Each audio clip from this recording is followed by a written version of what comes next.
आयशा गुड़िया, आपको क्या क्या बनाने आता खाना? Chicken tandoori, chicken biryani, pulao, chicken chilli, chicken मरीपोक और चिकन मंचूरी। चिकन मंचूरी तो हमें खिलाइएगा कि नहीं? हाँ, कितना खिलाइएगा बताइए तो? पूरा 100। पूरा हांडी। कितना से बनाइएगा आप? बहुत सारा। बहुत सारा। हाथ से बताइए कितना से खिलाइएगा? पूरा चिकन मंचूरी बनाने के लिए पूरा ट्रक लाओगी मैं।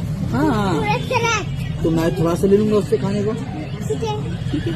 हाँ, और जिसको इनको जो देख रहे हैं आप उसको बनाने सिखाइएगा। हाँ, वो देख रहा है उसको वीडियो को लाइक चैनल को सब्सक्राइब कराओगी। तो कर भाई दो। दोस्तों, वीडियो को लाइक चैनल को सब्सक्राइब करना, डाउनलोड चिकन मंचूरी